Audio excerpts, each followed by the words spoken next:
the Trump administration puts its border plan in place. Fox 45 News pressing Governor Moore on how Maryland will respond. Fox 45's Mackenzie Frost has the governor's comments from this afternoon.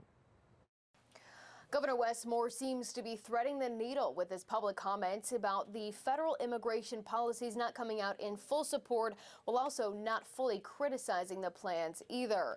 And as the Trump administration continues to unfold, Marylanders are making their voices clear. So we're pressing the governor to try and get a clear answer. Immigration remains a hot topic nationally and here in Maryland. U.S. Immigration and Customs Enforcement, or ICE, continues to tout daily deportation data on social media.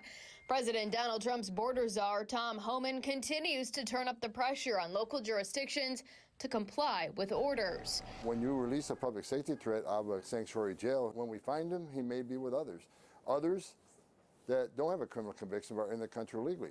They will be arrested too. Governor Wes Moore, the day after Trump's inauguration. We will support and protect Marylanders. And while we will always make sure that we are going to follow the laws, we are always going to make sure that Marylanders are protected in all of this. A non-committal stance in how Maryland will comply with deportation orders from ICE and other federal agencies. Right now, there's a patchwork of policies statewide. Some, like Harford County, honor ICE detainers, helping ICE deport people who are in the country illegally, who have also committed other crimes.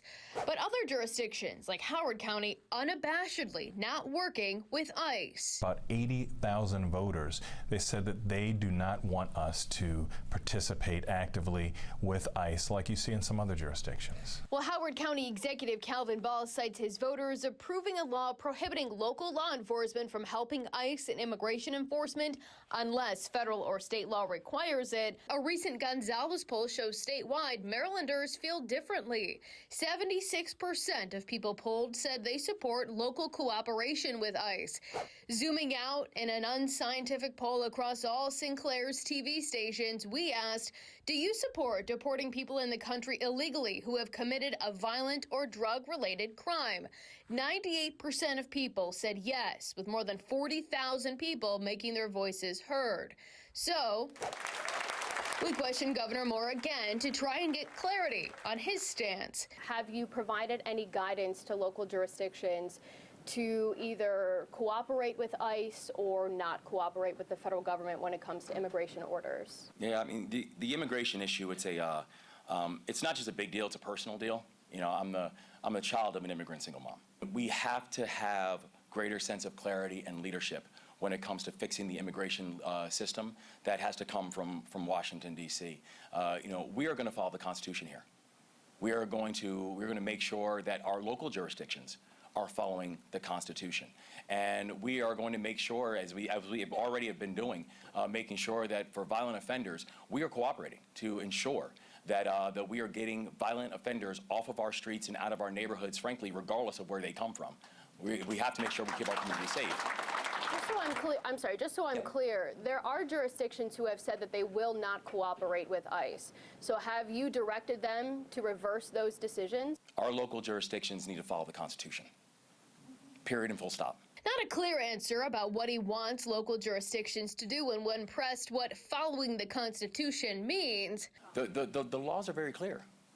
And we are not going to violate the law. Again, the laws in Maryland vary based on local jurisdictions, and statewide there is not a blanket policy.